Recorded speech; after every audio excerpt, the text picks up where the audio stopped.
Today on CCX News, be aware of bears, where they've been sighted and what wildlife experts say you should do if you see one. Thanks for joining us. Local wildlife officials say bears are back, and if you visited One Maple Grove Park recently, perhaps you've seen one yourself. There's been sightings of a mother bear and her 3 cubs at Elm Creek Park Reserve.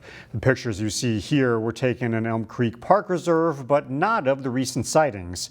Three Rivers Park District Senior Wildlife Manager Stephen Hogg says the bears have left their den and are looking for vegetation to eat. We recognize that this is an animal that can raise some concerns or some uneasiness in folks, but we have to also realize that there's a lot of people in the state of Minnesota and elsewhere in the country that live with bears. Hogg says if you come across a bear, don't panic. Instead, stop and talk to the bear calmly as you keep looking at it and backing away. Hogg also recommends keeping dogs on leashes when you are enjoying the trails. Training assistance dogs to help others live independent lives goes through many phases.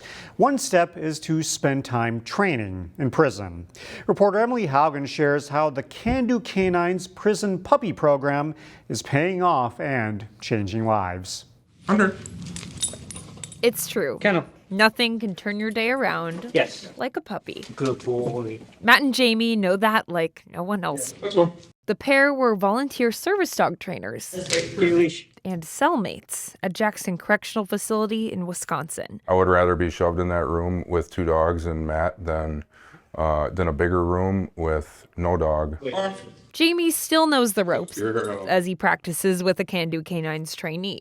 Some years after he was incarcerated, Jamie said he joined the prison puppy program for a purpose. There you go. It was inspired by something said to him after his crime. Make something positive come out of this. Don't let it destroy you. When I heard about the dog program, I instantly seen it as a way to put some positivity back out there. That positivity changed him from the outside in a way that he didn't truly see until he signed up. As soon as I walked onto that unit, you just feel like a weight taken off your shoulders with all these dogs running around and big, tough, mean guys, baby talking to puppies. The dogs come out of the prison program not just well-trained, but also very adored. Puppy program manager Lindy Luopa says the program is invaluable for the nonprofit. It's in 9 facilities in Minnesota and Wisconsin and trains hundreds of dogs. A dog brings life and joy into an environment that may be lacking in that. Luopa says the dogs spend 4 to 8 months there training to work with clients, like with Jamie's cellmate Matt, who saw the power of the puppies himself. When I was training with these dogs, I was having small little victories that ultimately, without me even really knowing it, was raising my self-esteem. Yes. Matt thinks he trained about 14 dogs over the course of his stay. And over that time, he grew to be more independent, positive, and accomplished. The one thing that I really knew nothing about was how this program was going to affect me. And I believe being in that program is responsible for, really mainly responsible for most of the change in my life. I weaned Frank for 5 weeks when he was 5 weeks old to 10 weeks old. The confidence is something both Matt and Jamie carried out into the world after their release. Okay. Because the puppies turned their lives around. Good boy. In New Hope, Emily Haugen, CCX News. In Brooklyn Park, a city-owned property could become home to an upscale restaurant. It's proposed for the southwest corner of North Wind Plaza, where the new small business center is located. A future light rail stop is also planned there. The restaurant concept, called Fidel's Place, would be 2 stories with rooftop dining.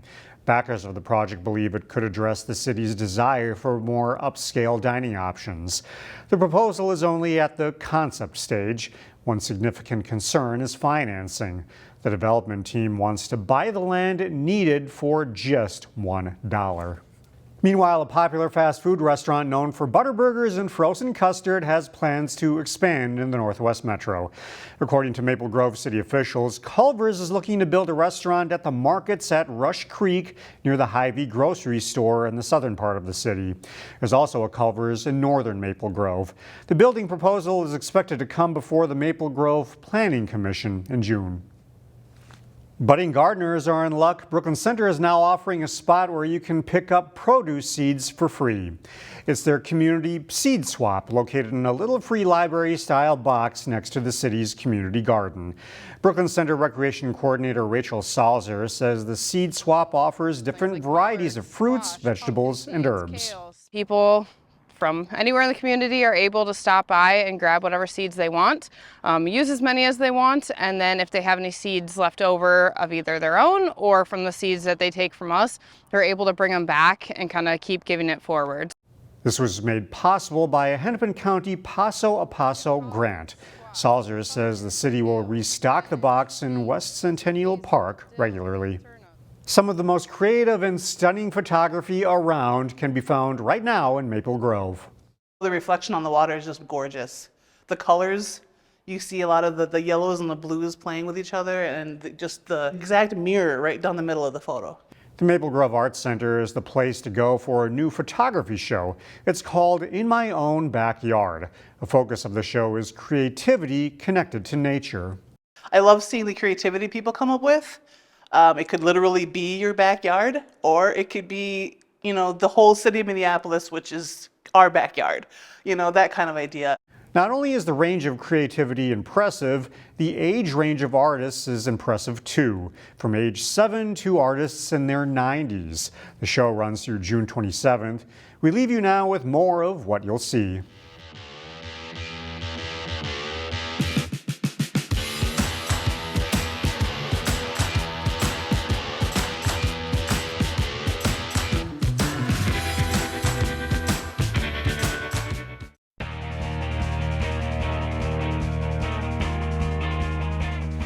After a couple of days of rainouts, section softball resumed for many local teams Thursday. Jay Wilcox has highlights from Maple Grove's playoff opener. Third seed Maple Grove hosting number 6 seed Irondale in the Section 5 4A softball first round. Starting with defense, second baseman Ruby Goette fields it, tags the runner, and tosses to first to complete a double play as Maple Grove gets out of an Irondale threat. Bottom of the first, and Lauren Beisel tags it over the right fielder's head. Jordan Brewston scores on Beisel's double, and it's 1-0 Crimson after one. Jim Colta's team adds to the lead in the third. Beisel smashes over the third base bag and down the line and left.